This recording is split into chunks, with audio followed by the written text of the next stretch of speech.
നിങ്ങൾ ഒരു ശനിയാഴ്ച വൈകുന്നേരം കുടുംബത്തോടൊപ്പം ബീച്ചിൽ സമയം ചെലവഴിക്കാൻ എത്തിയ ഒരാളാണ് എന്ന് കരുതുക. ചിരിക്കുന്ന മുഖവുമായി ഒരാൾ നിങ്ങളുടെ അടുത്തേക്ക് വരുന്നു. വളരെ നിഷ്കളങ്കം എന്ന് തോന്നുന്ന ഒരു ചോദ്യം ചോദിക്കുന്നു. ദൈവമുണ്ടെന്ന് നിങ്ങൾ വിശ്വസിക്കുന്നുണ്ടോ? നിങ്ങൾക്ക് തോന്നുന്നത് ഇതൊരു സൗഹൃദ സംഭാഷണമാണ് എന്നാണ്. പക്ഷെ സൂക്ഷിക്കുക, അത് വെറുമൊരു ചോദ്യമല്ല, അതൊരു ട്രാപ്പാണ്.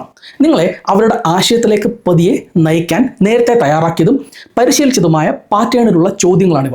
നിങ്ങൾ പറയുന്ന ഓരോ മറുപടിയും വളച്ചൊടിച്ച് അവസാനം അവരുടെ ദൈവമാണ് ശരി എന്ന് നിങ്ങളെ കൊണ്ട് തന്നെ സമ്മതിപ്പിക്കുന്ന ഒരു സംവിധാനം. എന്താണ് ശരിക്കും അവരുടെ ഈ പ്രോഗ്രാമിന്റെ മനഃശാസ്ത്രം? എന്താണ് ഈ ഫ്രെയിംവർക്കിന്റെ പേര്? ഇതിനെ ലളിതമായി എങ്ങനെ നേരിടാം? ഇതെല്ലാം വിശദമായി പറയാം. ആദ്യം ഈ പ്രോഗ്രാമിന് അവരിട്ട പേര് ശ്രദ്ധിക്കുക. സ്ട്രേറ്റ് ദാവ, അതായത് ഇസ്ലാമിനെ പറ്റി അറിയാൻ തെരുവിൽ നടത്തുന്ന ഒരു പദ്ധതിയാണിത്. ഇതിൽ ആദ്യം അബ്ദുള്ള ബാസിലും മറ്റുള്ളവരും ചോദിക്കുന്ന ചോദ്യങ്ങൾ കേട്ടു നോക്കണം. 2 കാര്യങ്ങളാണ് ഇതിൽ വരുന്നത്. ആദ്യമായി ദൈവം എന്ന സങ്കല്പം അവതരിപ്പിക്കലാണ്. പക്ഷേ ഇവിടെ ഒരു ട്വിസ്റ്റ് ഉണ്ട്, കേട്ടു നോക്കണം. അല്ല, സയൻസിലൂടെ എങ്ങനെയായിരിക്കും ദൈവത്തെ തെളിയിക്കേണ്ടി വരിക? ഇപ്പൊ നമുക്ക് സയൻസിന്റെ കുറെ ടൂൾസ് ഉണ്ട്. മൈക്രോസ്കോപ്പ് ഉണ്ട്, ടെലസ്കോപ്പ് ഉണ്ട്. അപ്പോൾ മൈക്രോസ്കോപ്പിൽ നോക്കിയാൽ ദൈവത്തെ കാണണം. അങ്ങനെയൊന്നുമല്ല. പിന്നെ എങ്ങനെയാ ഈ ബർഡൻ ഓഫ് പ്രൂഫ് മറുവശത്തിന് കൊടുക്കുന്ന പരിപാടിയാണിത്. ദൈവം സയൻസ് തെളിയിച്ചിട്ടില്ലല്ലോ എന്ന് പറഞ്ഞു. ആ ദൈവത്തിന്റെ ഡെഫിനിഷൻ എന്താണ്? എന്തിനാണ് സയൻസ് തെളിയിക്കാത്തത്? അല്ലെങ്കിൽ എന്താണ്? 2 കാര്യമുണ്ട്. ഒന്ന് എന്താണ് സയൻസ്, ഒന്ന് എന്താണ് ഈ പറഞ്ഞ ദൈവം. ആ ഡെഫിനിഷൻ ട്വിസ്റ്റ് മനസ്സിലായോ? യഥാർത്ഥത്തിൽ ദൈവം എന്നൊരാളുണ്ട് എന്ന് പറയുന്ന ആളാണ് അത് തെളിയിക്കേണ്ടത്. ഈ ഒരു ഫ്രെയിംവർക്ക് 4 ഘട്ടങ്ങളിലായാണ് ആളുകളെ നബിയിലേക്കും ഖുറാനിലേക്കും കൊണ്ടുപോകുന്നത്. ആ ഫ്രെയിംവർക്ക്, അതായത് GORAP, ഇതിലെ ജിയിൽ അവരുടെ ദൈവസങ്കല്പം അവതരിപ്പിച്ച ശേഷം അതിനെ ഡിഫെൻഡ് ചെയ്യലല്ല, മറിച്ച് ഇരയുടെ ദൈവസങ്കല്പം തെറ്റാണ് എന്ന് തെളിയിക്കലാണ്. ഇരയുടെ ദൈവസങ്കല്പം തെറ്റാണ് എന്ന് തെളിയിക്കുക മാത്രമല്ല, ദൈവമുണ്ട് എന്ന് സ്ഥാപിക്കുക കൂടി ഈ റൗണ്ടിൽ ആവശ്യമാണ്. അതായത് നിങ്ങളൊരു ഹിന്ദു ആണ് എങ്കിൽ വഴിപാടുകൾ ഒക്കെ സ്വീകരിക്കുന്ന ഒരു ദൈവം ശരിയല്ല, ഞാനും യോജിക്കുന്നു. പക്ഷേ ഒരു ദൈവം ഉണ്ട് എന്ന കാര്യത്തിൽ നമുക്ക് രണ്ടിനും യോജിപ്പാണ് എന്ന് നമ്മളോട് പറഞ്ഞ് ഉറപ്പിക്കുന്നു. ഇതാണ് ആദ്യത്തെ ഭാഗം. ഒന്നും ചെയ്തരില്ല, വെറുതെ കുറെ പൈസ കൊണ്ടിടൂ, കുറെ വഴിപാട് ചെയ്യൂ, വെറുതെ. വളരെ ശരി. ഈ ദൈവത്തെ നമ്മൾ അംഗീകരിക്കാൻ പാടില്ല, ഇങ്ങനെ ദൈവത്തെ അംഗീകരിക്കാൻ പാടില്ല. വെറുതെ എന്തെങ്കിലും ആവശ്യം ഉണ്ടാകും പോയി വഴിപാടുക, അല്ലെങ്കിൽ പൈസ കൊടുക്കുക, അങ്ങോട്ടൊന്നും നടക്കുന്നില്ല. നമ്മളൊപ്പം ഒരേ വിഷയം ഒരേ നടക്കുന്ന സമയത്ത് നമ്മൾ അംഗീകരിച്ചു, അങ്ങനത്തെ ദൈവമില്ല. ഇനിയാണ് ഇതിനകത്തുള്ള സൈക്കോളജിക്കൽ അപ്രോച്ച് മനസ്സിലാക്കേണ്ടത്. അവർക്ക് വേണ്ട ഉത്തരം നമ്മളെ കൊണ്ട് പറയിപ്പിക്കാം. ദൈവസങ്കല്പം മാത്രമല്ല, പിന്നീട് അങ്ങോട്ട് ഇവരുടെ ദൈവസങ്കല്പത്തെ ചാലഞ്ച് ചെയ്യാൻ ഉപയോഗിക്കുന്ന എന്തും ഈ റൗണ്ടിൽ റദ്ദ് ചെയ്യപ്പെടുന്നു. ഈ കേസിൽ അത് സയൻസ് ആണ്. കേട്ടുനോക്കൂ. പടച്ചോൻ എന്ന് പറഞ്ഞാൽ ഈ മെറ്റീരിയൽ വേൾഡിന്റെ ഉള്ളിലുള്ളതാണെങ്കിൽ അത് പടച്ചോനാവില്ല. ഇതിന്റെ പ്രപഞ്ചത്തിനൊക്കെ പുറത്തുള്ള ഒരു പടച്ചോനെ കുറിച്ചാണ് നമ്മൾ പറയുന്നത്. അപ്പോൾ ആ സയൻസ് എന്ന് പറഞ്ഞാൽ മെറ്റീരിയൽ വേൾഡിൽ ഉള്ളതിനെ കുറിച്ച് പഠിക്കാനുള്ള സയൻസ് കൊണ്ട് നമുക്ക് എന്ത് ചെയ്യാൻ പറ്റില്ല, അത് പ്രൂവ് ചെയ്യാനോ ഡിസ്പ്രൂവ് ചെയ്യാനോ പറ്റില്ല. അപ്പോൾ നിങ്ങളുടെ ദൈവസങ്കല്പം തകർന്നല്ലോ. ഇനി അവരുടെ ക്രിയേറ്റർ തിയറി കുത്തിക്കയറ്റും. നമ്മൾ പറയുന്ന ദൈവം എന്താ? നേരത്തോടെ പറഞ്ഞല്ലോ, നമ്മൾ പറയുന്ന ദൈവം എന്ന് പറഞ്ഞാൽ ഇത്രയും വ്യവസ്ഥയോടെ നിലനിൽക്കുമ്പോൾ ആ വ്യവസ്ഥക്ക് പിന്നിൽ ഇതിനെ നിയന്ത്രിക്കുന്ന ഒരു നിയന്ത്രകൻ വേണ്ടതെന്നാണ് ചോദ്യം. മെക്കാനിസം അടിപൊളിയാണെങ്കിൽ മെക്കാനിസത്തിന് പിന്നിൽ ഒരു ക്രിയേറ്റർ ഉണ്ടാകുന്നതാണ് ലോജിക്കൽ. അത്ര പറയുള്ളൂ. സത്യത്തിൽ ഈ ഇന്റലിജന്റ് ഡിസൈനർ എന്ന തിയറി എവല്യൂഷനെ കൗണ്ടർ ചെയ്യാൻ കൊണ്ടുവന്നതാണ്. നമുക്കും മറ്റ് പല ജീവികൾക്കും ഒക്കെ നമ്മുടെ വോക്കൽ കോഡിനെ നിയന്ത്രിക്കുന്ന ഒരു നെർവുണ്ട്. തലച്ചോറിൽ നിന്നും തൊണ്ട വരെ വന്നാൽ മതി. പക്ഷേ സസ്തനുകളിലൊക്കെ ഈ സാധനം തലയിൽ നിന്ന് ഹൃദയം വരെ പോയി അവിടെ നിന്ന് തിരിച്ചാണ് വോക്കൽ കോഡിലെത്തുക. ദൈവം പുള്ളിയുടെ ഇമേജിൽ ഉണ്ടാക്കിയ മനുഷ്യന്റെ നെർവിന് കുറച്ച് എക്സ്ട്രാ മീറ്റർ മതിയെങ്കിൽ ജിറാഫിന് അതേ ഇന്റലിജന്റ് ഡിസൈനർ ആണ് ചെയ്തത് എങ്കിൽ ജിറാഫിന്റെ തലയുടെ മുകളിൽ നിന്ന് ഹൃദയം വരെ എത്തി തിരികെ വോക്കൽ കോഡ് വരെ. കുറച്ച് ദൂരം സഞ്ചരിക്കേണ്ട ഒരു കാര്യം അതിന് പകരം എത്ര ദൂരമാണ് ഈ ഇന്റലിജന്റ് ഡിസൈനർ നീട്ടിക്കൊണ്ട് പോയത് എന്ന് നോക്കിയാൽ മതി. ഈ നെർവിന്റെ വിചിത്രമായ സ്ഥാനം എവല്യൂഷൻ കൊണ്ട് നമുക്ക് സ്വാഭാവികമായും വിവരിക്കാനും സാധിക്കും. അടുത്തത് ഈ ഫ്രെയിംവർക്കിലെ 2ാമത്തെ ഐറ്റമാണ് വൺനെസ്, അഥവാ ഒരേ ഒരു ദൈവമേ ഉള്ളൂ എന്ന് സ്ഥാപിക്കൽ. എന്നാൽ ഇവന്മാർക്ക് ഈ കേസിൽ അവിടെ വരെ എത്താൻ സാധിച്ചില്ല. എന്തുകൊണ്ട് എന്നല്ലേ?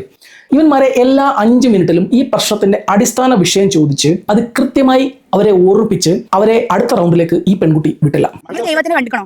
അല്ല, ഞാൻ കണ്ടിട്ടില്ല. ആ പടച്ചോൻ പ്രപഞ്ചത്തിന് പുറത്തുള്ള ദൈവം എന്നല്ല നമ്മൾ പറഞ്ഞത്. അല്ലാതെ ഇവിടെ മെറ്റീരിയൽ വേൾഡിലുള്ള ആരെങ്കിലും അതെ, ദൈവത്തെ കണ്ടിട്ടുണ്ടോ, ദൈവം പറയുന്നത് കേട്ടിട്ടുണ്ടോ, ഇതൊക്കെ നിരന്തരം തിരിച്ചു ചോദിച്ച ആ ബുദ്ധിമതിയായ സ്ത്രീക്ക് ഇരിക്കട്ടെ ഒരു കൈയടി.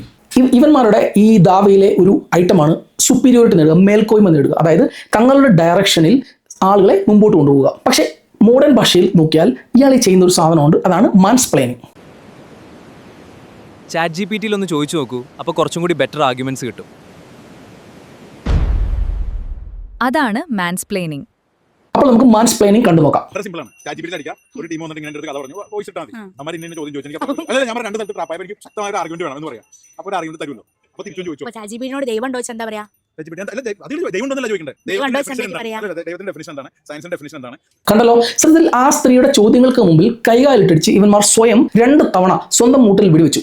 ആദ്യത്തേത് നോക്കൂ. ഇവന്മാരുടെ ദൈവത്തിന് ഒരേ സമയം ഒരു അപ്പാർട്ട്മെന്റിന്റെ മുകളിൽ മഴ പെയ്പ്പിക്കാനും മരത്തിന്റെ മുകളിൽ പെയ്പ്പിക്കാതിരിക്കാനും കഴിവില്ലാത്ര. പക്ഷേ പുള്ളി സർവ്വശക്തനാണ്. ഈ ഫ്ലാറ്റിന്റെ ഒരാൾ ഈ മഴ പെയ്തപ്പോഴേ നല്ല മൂഡ്, ഈ മഴ ഇങ്ങനെ നിന്നിരുന്നെങ്കിൽ എന്ന് പ്രാർത്ഥിക്കണം. ഞങ്ങൾ മരത്തിന്റെ അടിയിലായിരുന്നു, ഞങ്ങൾ മഴ നിന്നിരുന്നെങ്കിൽ എന്ന് പ്രാർത്ഥിക്കണം. അപ്പോൾ ഈ രണ്ട് പ്രാർത്ഥന ഈ പറഞ്ഞ ദൈവം ഇങ്ങനെ കേൾക്കും. അടുത്തത് ഇവരുടെ ദൈവത്തിന് ചോദിക്കുന്ന വിഷമൊക്കെ കൊടുത്താൽ പരീക്ഷണം നടത്താനുള്ള കഴിവില്ലാത്ര. എന്ത് ദൈവമാണ് അല്ലെ? എല്ലാ പ്രശ്നം പെട്ടെന്ന് പരിഹരിച്ചു കൊടുത്താലേ, അല്ലെങ്കിൽ ഫുൾ സുഖം കൊടുത്താലേ ഒരു ടെസ്റ്റ് നടക്കുമോ? എന്തായാലും ഈ ഫ്രെയിംവർക്കിലെ ബാക്കി കാര്യങ്ങൾ പറയാം. ആദ്യം ഒരു ദൈവമുണ്ട് എന്ന് സ്ഥാപിക്കുക, അത് നിങ്ങൾ വേണം സമ്മതിക്കാൻ. പക്ഷേ നിങ്ങളുടെ ദൈവസങ്കല്പത്തെ നിരാകരിക്കൽ കൂടിയാണ് ഈ സ്റ്റേജിൽ നിരന്തരം ഇവരോട് ദൈവത്തിന്റെ ഡെഫിനിഷൻ എന്താണ് എന്ന് തിരിച്ചു ചോദിക്കുക. ഇവന്മാർ ഇത് പറഞ്ഞാൽ ഇത് അവരുടെ അതേ പ്രിൻസിപ്പിൾ ഉപയോഗിച്ച് പൊളിച്ചു കൊടുക്കാം. അത് എങ്ങനെയെന്നല്ലേ പറയാം. ഇവരുടെ ഫ്രെയിംവർക്കിൽ തന്നെ ഇതിനുള്ള ഉത്തരവുമുണ്ട്. അടുത്തായി ഒരു ദൈവമേ നിലനിൽക്കുന്നുള്ളൂ എന്നാണ് വാദം. ഇതാണ് ഇവിടുത്തെ വാദം. ഒന്നിൽ കൂടുതൽ ദൈവങ്ങൾ ഉണ്ടെങ്കിൽ ഇവർ തമ്മിൽ അടിയിടും എന്നാണ്. ഏത് ദൈവത്തിന്റെ ഭാഗമാണ് ശരി എന്ന തർക്കത്തിന്റെ പേരിൽ. അതുകൊണ്ട് ഏക ദൈവമേ ഉള്ളൂ എന്നാണ് വാദം. ഈ ഒരു സ്റ്റേജിൽ വന്നാൽ അല്ലാതെ എങ്ങനെ ശരിയാവും? ശിവനും വിഷ്ണുവും ഒക്കെ ഒരുമിച്ച് കാര്യങ്ങൾ ചെയ്യുന്നുണ്ടല്ലോ, അപ്പോൾ ഈ വാദം ശരിയല്ല എന്ന് തിരിച്ചു പറഞ്ഞാൽ ഇവരുടെ ഗ്യാസ് തീർന്നു പോകും എന്നാണ് സത്യം. ഒരു ദൈവത്തിന് മഞ്ഞ റൂമും മറ്റേ ദൈവത്തിന് നീല റൂമും വേണം എന്ന് തോന്നിയാൽ എന്ത് ചെയ്യും? ഇതാണ് ഇവരുടെ വാദം. അങ്ങനെയാണെങ്കിൽ ദൈവങ്ങൾ തമ്മിൽ അടിയുണ്ടാകുമല്ലോ എന്ന്. ദൈവങ്ങൾക്ക് കോൺഫ്ലിക്ട് റെസൊല്യൂഷന് ശേഷിയില്ല എന്നാണ് ഇവർ തെളിയിക്കേണ്ടത്. അതാണല്ലോ ഇവർ പറയുന്നത്. രണ്ട് ദൈവങ്ങളുണ്ടെങ്കിൽ ഈ രണ്ട് ദൈവങ്ങൾ തമ്മിലുണ്ടാകുന്ന കോൺഫ്ലിക്ട് ആര് റിസോൾവ് ചെയ്യും എന്നതാണ്. അതിന് ദൈവങ്ങൾക്ക് ശേഷിയില്ല എന്നും തെളിയിക്കേണ്ടത് ഇവരാണ്. ഇതൊക്കെ തെളിയിച്ചാൽ മാത്രമാണ് ഒരൊറ്റ ദൈവം മാത്രമേ ഉള്ളൂ എന്ന് തെളിയിക്കാൻ സാധിക്കുക. ഇവരുടെ അടുത്ത ഐറ്റമാണ് റെവല്യൂഷൻ അഥവാ ആർ. ഇവിടെയാണ് ഇവർ പറയുന്ന ഒരു കാര്യം, ഏത് പ്രോഡക്റ്റിനും ഒരു ഇൻസ്ട്രക്ഷൻ മാനുവൽ ഉണ്ട് എന്ന്. അതെന്താണെന്ന് മനസ്സിലായല്ലോ. ഖുറാൻ. നമ്മളൊരു പടച്ചോൻ ഉണ്ടാക്കിയല്ലോ, അപ്പോൾ ആ പടച്ചോൻ എങ്ങനെ ജീവിക്കണം എന്ന് നമുക്ക് പറഞ്ഞു തരില്ലേ എന്ന്. ഇതുവരെ എന്തായി എന്ന് ആലോചിച്ച് നോക്കണം. ദൈവം എന്നൊന്നുണ്ട്, അത് നിങ്ങളുടെ ദൈവമല്ല, അത് പ്രപഞ്ചത്തെ സൃഷ്ടിച്ച ഒരു ക്രിയേറ്ററാണ്, ഒരു ഇന്റലിജന്റ് ക്രിയേറ്റർ. ആ ഇന്റലിജന്റ് ക്രിയേറ്റർ ഒരൊറ്റയാളേ ഉള്ളൂ, രണ്ടില്ല. ഇത് തെളിയിച്ചതിന് ശേഷമാണ്, ഇത് നിങ്ങളെ പറഞ്ഞ് വിശ്വസിപ്പിച്ചതിന് ശേഷമാണ് ഇവിടെ എത്തുന്നത്. അപ്പോൾ അങ്ങനെയുള്ള പടച്ചോൻ ഒരു പ്രോഡക്റ്റ് മാനുവൽ നൽകുമല്ലോ എന്നാണ് ഇവിടെ നിങ്ങളെ പറഞ്ഞ് വിശ്വസിപ്പിക്കാൻ ഇവർ ശ്രമിക്കുന്നത്. പക്ഷെ നമ്മൾ ഓർക്കണം, പുള്ളി ഇങ്ങനൊരു ക്രിയേറ്റർ ഉണ്ട് എന്നും പുള്ളി ഒരു ഇന്റലിജന്റ് ക്രിയേറ്റർ ആണ് എന്നതും പ്രൂവ് ചെയ്യപ്പെട്ടിട്ടില്ല. അത് മാത്രമല്ല എല്ലാ സാധനങ്ങൾക്കും മാനുവൽ ഉണ്ടാകണം എന്ന് നിർബന്ധമില്ല. അഥവാ ഇനി ഇങ്ങനെയൊക്കെ വാദമുണ്ടെങ്കിൽ അവരാണ് തെളിവ് തരേണ്ടത്. തെളിവ് ചോദിക്കുക, ഓരോ ഘട്ടത്തിലും അത് ചോദിച്ചുകൊണ്ടിരിക്കുക. ഒന്നും പറഞ്ഞിട്ടില്ലല്ലോ. ദൈവം ഒന്നും പറഞ്ഞിട്ടില്ല, പിന്നെ എന്തിനാ ദൈവത്തെ വിളിക്കാൻ പോകുന്നത്? അടുത്തതാണ് പ്രോഫറ്റ്. ഇത്രയും കാര്യങ്ങൾ നിങ്ങൾ സമ്മതിച്ചു കൊടുത്താൽ, അതായത് ദൈവം ഉണ്ട്, ആ ദൈവം നിങ്ങൾ പറയുന്ന പോലെ വഴിപാടുകൾ നടത്തുന്ന ദൈവമല്ല, പ്രപഞ്ചത്തെ ഉണ്ടാക്കിയിരിക്കുന്ന സയൻസ് കൊണ്ട് കണ്ടെത്താൻ പറ്റാത്ത ഒരു ദൈവമാണ്. അത് ഒരൊറ്റ ദൈവമേ ഉള്ളൂ, ഒന്നിൽ കൂടുതൽ ദൈവങ്ങളില്ല. അങ്ങനെ ഒരു ദൈവം ഉണ്ട്. ആ ദൈവം അദ്ദേഹത്തിന്റെ പ്രോഡക്റ്റുകൾക്ക് വേണ്ടി ഒരു കാറ്റലോഗ് ഇറക്കും. അങ്ങനെ കാറ്റലോഗ് ഇറക്കിയാൽ ആ കാറ്റലോഗ് ഒരാൾക്ക് ഇറക്കി കൊടുക്കണമല്ലോ ഭൂമിയിൽ. അങ്ങനെ ഒരാളുണ്ട്. നിങ്ങൾ ഇത്രയും കാര്യങ്ങൾ സമ്മതിച്ചു കൊടുത്താൽ നിങ്ങളെ സൈക്കോളജിക്കലായി അവർ കയ്യിലെടുത്തിട്ടുണ്ടാവും. ചെറിയ ചെറിയ കാര്യങ്ങൾ തുടർച്ചയായി നിങ്ങൾ സമ്മതം പറഞ്ഞു കഴിഞ്ഞാൽ പിന്നീട് അതിന് വിരുദ്ധമായി നിൽക്കാൻ നിങ്ങൾക്ക് ഒരു ബുദ്ധിമുട്ടുണ്ടാകും. മനഃശാസ്ത്രപരമായി ഒരു അസ്വസ്ഥത ഉണ്ടാകും. എന്തായാലും ഇവിടെ എത്തിപ്പോയി കഴിഞ്ഞാലും ചെയ്യേണ്ട ഒരേ ഒരു കാര്യം പ്രൂഫ് ചോദിക്കുക എന്നാണ്. ഖുറാൻ ദൈവം തന്നതാണ് എന്നും മുഹമ്മദ് അള്ളാഹുവിന്റെ പ്രവാചകൻ ആണ് എന്നുള്ള വാദം അവരാണ് തെളിയിക്കേണ്ടത്. പക്ഷെ ഓർക്കണം, അവർ ആദ്യം തന്നെ സയൻസ് ബാധകമല്ല എന്ന് സ്ഥാപിച്ചിട്ടുണ്ട്. അപ്പോൾ ശരിക്കും സയൻസ് എന്ത് പഠിക്കാനുള്ളതാണ്? നമ്മുടെ പ്രപഞ്ചത്തിന് ഉള്ളിലുള്ളതിനെ കുറിച്ച് പഠിക്കാനുള്ളതാണ്. അപ്പോൾ നിങ്ങൾ ശരിക്കും സയൻസ് കൊണ്ട് ദൈവത്തെ തെളിയിച്ചിട്ടില്ലല്ലോ എന്ന് പറയുമ്പോൾ ശരിക്കും എന്താ പറയുന്നത്? ഈ പ്രപഞ്ചത്തിന് ഉള്ളിലുള്ളതിനെ കുറിച്ച്, അതായത് മെറ്റീരിയൽ വേൾഡിനെ കുറിച്ച് പഠിക്കാനുള്ള സയൻസ് കൊണ്ട് മെറ്റീരിയൽ വേൾഡിന്റെ പുറത്തുള്ള ദൈവത്തെ തെളിയിച്ചിട്ടില്ലല്ലോ.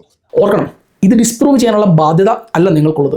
അവരുടെ വാദം പ്രൂവ് ചെയ്യേണ്ടത് അവരാണ്. അതായത് മുഹമ്മദ് ദൈവത്തിന്റെ പ്രവാചകനല്ല എന്നും ഖുറാൻ ദൈവം കൊടുത്തതല്ല എന്നും നിങ്ങളല്ല തെളിയിക്കേണ്ടത്. ഇതൊക്കെ ദൈവം തന്നതാണെന്നും മുഹമ്മദ് പ്രവാചകനാണെന്നും അവരാണ് തെളിയിക്കേണ്ടത്. അപ്പോൾ നിങ്ങൾ ഈ കണ്ട സാധനമാണ് GORAP എന്ന ഫ്രെയിംവർക്ക്. ഇത് ബ്രിട്ടൻ ആസ്ഥാനമായ IERA Islamic education and research academy വികസിപ്പിച്ച് പരിശീലിപ്പിക്കുന്ന ഒരു ദാവ കൺവെൻഷൻ ഫ്രെയിംവർക്കാണ്. ഈ ഒരു ഫ്രെയിംവർക്കിൽ ഇസ്ലാം ശരിയാണ് എന്ന് വാദിക്കുന്നതിന് പകരം ആദ്യം സൃഷ്ടാവിനെ അംഗീകരിപ്പിക്കുക, പിന്നെ അത് ഒരേ ഒരു സൃഷ്ടാവുള്ള എന്നും പിന്നെ ആ ഒരു വെളിപാടിന്റെ ആവശ്യമുണ്ട് എന്നും അത് അവസാനം മുഹമ്മദ് നബിയുടെ പ്രവാചകത്വത്തിലേക്ക് എത്തിക്കുക എന്നതുമാണ് ക്രമം. ഇതിനായി ചോദ്യങ്ങൾ, ലളിതമായ ഉപമകൾ, ഘട്ടം ഘട്ടമായി നിങ്ങളെ സമ്മതിപ്പിക്കൽ, മുൻപ് സമ്മതിച്ച കാര്യങ്ങളെ അടുത്ത വാദത്തിന്റെ അടിസ്ഥാനമാക്കൽ ഇങ്ങനെയാണ് പ്രധാനമായും ഉപയോഗിക്കുന്നത്. ആ ക്വസ്റ്റൻ വഴിപാട് ദൈവം, രണ്ട് ദൈവം രണ്ടല്ലേ? വഴിപാട് ദൈവം ആവശ്യം ഉണ്ടാകുമ്പോൾ മാത്രം അപ്രോച്ച് ചെയ്യുന്ന ദൈവം, അതും ഇത്രയും മനോഹരമായിട്ടുള്ള വ്യവസ്ഥകൾ കൺട്രോൾ ചെയ്യുന്ന ദൈവം, രണ്ടല്ലേ? അതിനാൽ പുറത്തു നോക്കുമ്പോൾ ഒരു സാധാരണ കാര്യം പോലെ തോന്നാമെങ്കിലും ഇത് വളരെ സ്ട്രക്ചേർഡായ ഒരു മാനിപ്പുലേഷൻ രീതിയാണ്. ഈ GORAP പ്രസിദ്ധീകരിച്ച മാർഗനിർദ്ദേശങ്ങളിൽ സൗഹൃദം ഉണ്ടാക്കുക, ചോദ്യങ്ങൾ ചോദിക്കുക, ബുദ്ധിമുട്ടുള്ള ചോദ്യങ്ങളെ വഴിതിരിച്ചു വിടുക. ചെയ്തരാന്ന് പറഞ്ഞിട്ടില്ല, വിശ്വസിക്കാൻ പറഞ്ഞിട്ടില്ലേ? ആരാണ് ദൈവത്തെ വിശ്വസിക്കുന്നത്? മതവിശ്വാസികളാണല്ലോ. ആ മതവിശ്വാസികളുടെ മതത്തിൽ നിന്നാണ് നമുക്ക് ദൈവത്തെ കിട്ടുന്നത്. ആ മതത്തിൽ ദൈവം പറയുന്നില്ലേ തന്നെ വിശ്വസിക്കാൻ? ദൈവം ആരോടും ഒന്നും പറഞ്ഞിട്ടില്ല എന്ന് നിങ്ങൾ പറഞ്ഞു. അങ്ങനെയാണോ? പിന്നെ ദൈവം എങ്ങനെയാ പറയാ ചോദിക്കട്ടെ? ദൈവത്തെ എവിടെ മനസ്സിലാക്കുന്നത്? ദൈവത്തെ എങ്ങനെ മനസ്സിലാക്കുക? ദൈവത്തെ എവിടെ വായിക്കുന്നത്, എവിടെ കേൾക്കുന്നത്, എവിടെ അറിയുന്നത്? ഇതൊന്നും ഞാൻ കണ്ടുപിടിച്ച വലിയ കാര്യങ്ങളല്ല. ഇവരുടെ വെബ്സൈറ്റിൽ ഇത് വളരെ വിശദമായി തന്നെ എഴുതിയിട്ടുണ്ട്. നിങ്ങളൊരു ശനിയാഴ്ച വൈകുന്നേരം ബീച്ചിൽ സമയം ചെലവഴിക്കാൻ എത്തിയ ഒരാളാണ് എന്ന് കരുതുക. അപ്പോൾ ചിരിക്കുന്ന മുഖവുമായി ഒരാൾ നിങ്ങളുടെ അടുത്തേക്ക് വരുന്നു. വളരെ നിഷ്കളങ്കം എന്ന് തോന്നുന്ന ഒരു ചോദ്യം ചോദിക്കുന്നു. ദൈവമുണ്ട് എന്ന് നിങ്ങൾ വിശ്വസിക്കുന്നുണ്ടോ എന്ന് നിങ്ങൾ എന്ത് പറയും? അങ്ങനെ എന്ന് വെച്ചാൽ എല്ലാത്തിനും സൃഷ്ടിച്ചൊരു പടച്ചോനുണ്ട്.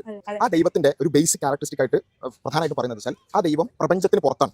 സൃഷ്ടാവ് ഉണ്ടോ എന്നതിന് തെളിവ് അവർ തരണം. ഒരാളെ ഉള്ളൂ എങ്കിൽ തെളിവ് അവർ തരണം. അയാൾ മനുഷ്യരോട് സംസാരിക്കുമെങ്കിൽ തെളിവ് അവർ തരണം. ആ ഒരു കമ്മ്യൂണിക്കേഷൻ ഖുറാൻ വഴിയാണോ ആണെങ്കിൽ അതിനും അവർ തെളിവ് തരണം. അതല്ല മുഹമ്മദ് ആ ദൈവത്തിന്റെ പ്രവാചകൻ ആണ് എങ്കിൽ അതിനും തെളിവ് അവർ തരണം. നിങ്ങളല്ല, അവരാണ് തെളിവ് തരേണ്ടത്. അങ്ങനെ നിങ്ങൾ നിരന്തരം തെളിവ് ചോദിച്ചുകൊണ്ടിരിക്കുക. ഗോൾ പോസ്റ്റ് മാറ്റാൻ അവരെ സമ്മതിക്കാതിരിക്കുക. 10 പേർ ഇത് ചെയ്താൽ GORAPയുടെ ഗ്യാസ് തീർന്നു പോകും. ഇവന്മാരുടെ സ്ട്രീറ്റ് ദാവയും തീരും. അപ്പോൾ ഈ വീഡിയോ കടൽ തീരത്ത് കാറ്റ് കൊള്ളാൻ ഇഷ്ടപ്പെടുന്ന ആളുകൾക്ക് എത്തിച്ചു കൊടുക്കുക. നന്ദി, നമസ്കാരം.